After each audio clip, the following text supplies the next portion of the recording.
À l'heure actuelle, qui dans notre société contemporaine n'a jamais consulté, songé à consulter, connu ou entendu parler d'un psy ? Personnage clé de ce début de XXIe siècle, le psychologue ou psychothérapeute guide ses patients à travers des périodes délicates, l'aide à comprendre, se comprendre, accepter et avancer. Le rôle de la psychothérapie a évolué en fonction de bouleversements sociologiques.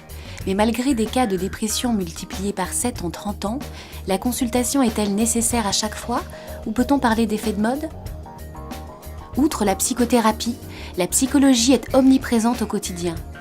Des séries et émissions télé lui sont consacrées, des ouvrages ou encore des rubriques entières de magazines. Cette psychologie de comptoir, plus facile d'accès et donc plus grand public, offre un complément ou une alternative séduisante aux consultations en cabinet, réputées onéreuses, et trouve nombre d'adeptes. En quête de repères ou de réponses, que cache cette génération psy ?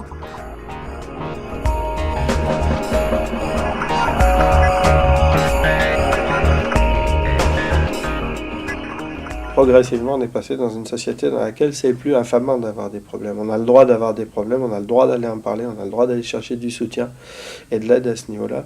Et du coup, plus de personnes osent passer la porte, effectivement, d'un psychothérapeute ou d'un psychanalyste. Il intervient aussi parce qu'il y a une perte d'influence des religions, qu'il faut bien reconnaître, avait un rôle assez fondamental, puisque cette morale divine existait par le livre, et qu'il n'y avait pas trop à se poser la question de où mettre une éthique.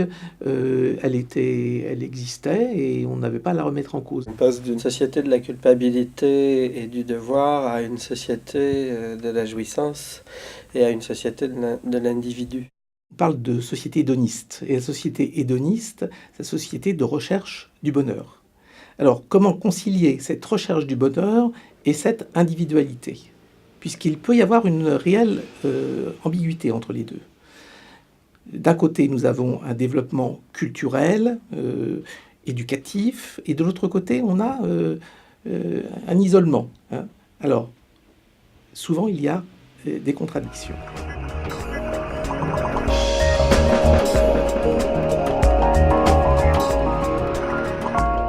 Malgré une véritable popularisation de la psychothérapie, tous les patients ont-ils réellement besoin de traitement ou assiste-t-on à un simple phénomène sociologique ?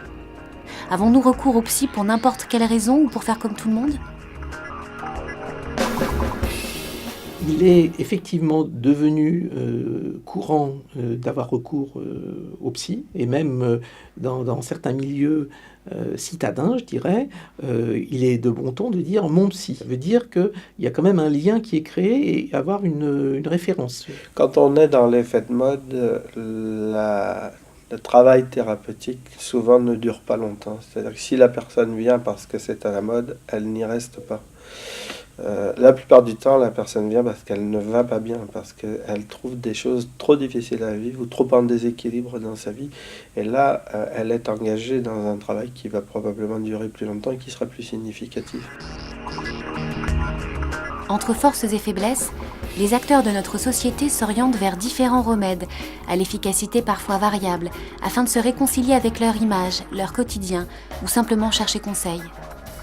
Preuve à l'appui, le mensuel Psychologie Magazine a vu ses lecteurs augmenter d'environ 1,4% par an depuis 3 ans. Alors coïncidence ou cause à effet ?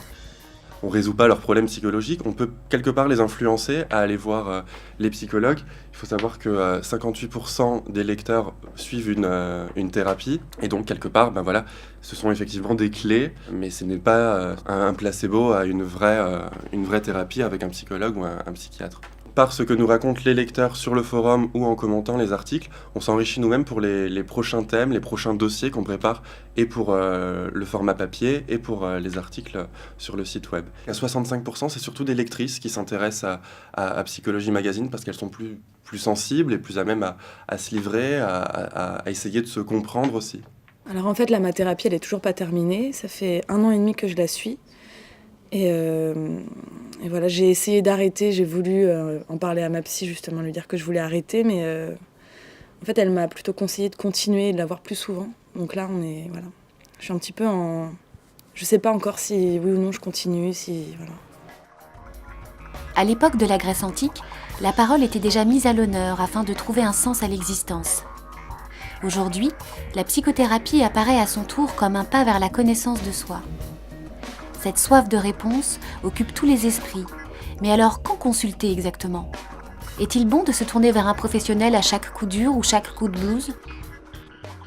Pour définir à quel moment un psychothérapeute on peut le consulter, c'est tout simple, c'est-à-dire que quand on est confronté à une difficulté, on essaye de la résoudre soi-même. Si dans un temps raisonnable, je sais pas, de quelques semaines ou quelques mois, on bute toujours sur les mêmes problèmes que l'on n'arrive pas à résoudre, à ce moment-là, c'est utile d'aller voir un professionnel qui vous donnera quelques éléments de réponse et qui vous permettra de faire un petit chemin pour en sortir. Avant de commencer ma psychothérapie, en fait, je pensais qu'une psy, c'était que ça avait des solutions à tout, qu'elle allait m'apporter réponse à tous mes problèmes. Et en fait, non, ça se passe pas du tout comme ça. En fait, une psy, elle aide à se poser des questions. Aujourd'hui, maintenant, j'ai compris qu'une psy, c'était pas une magicienne, qu'elle allait pas me faire et me trouver les mots magiques, non. Mais non, maintenant, je me dis que c'est peut-être utile, mais je sais plus si c'est. J'ai l'impression que si je vais plus la voir, en fait, bah, je serai mal, il va me manquer quelque chose.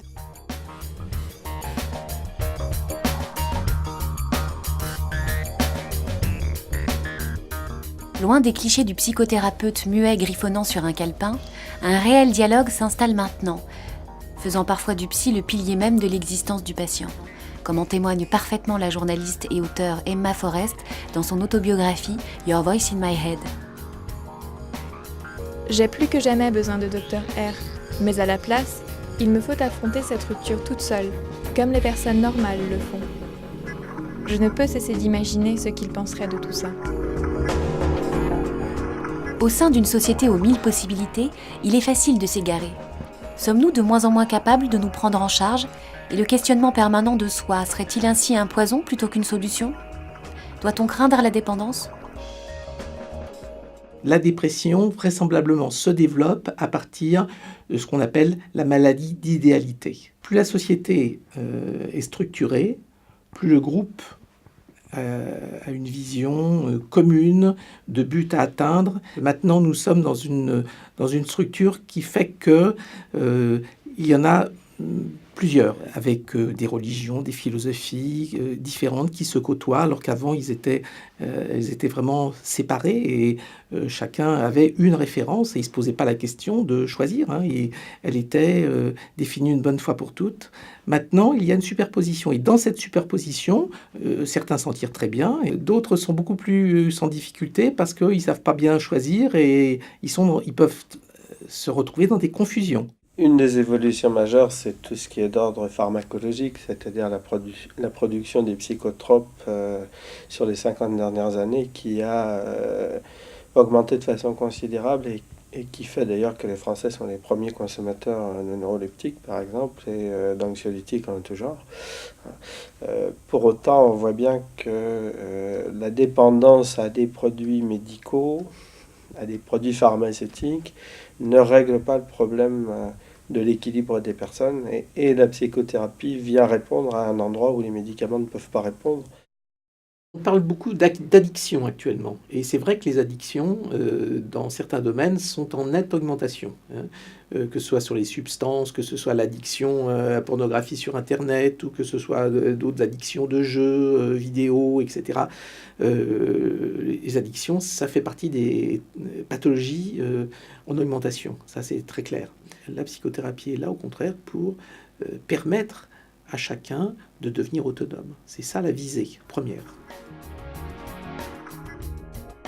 Au cœur d'une nouvelle société, cette génération psy parvient donc à faire face à ses doutes et comprendre ses failles grâce notamment à la psychothérapie devenue pratique courante. Entre philosophie et psychologie, la frontière est mince. Et si cette fameuse thérapie n'était qu'un pas vers la sagesse ? Parlez-en à votre psy.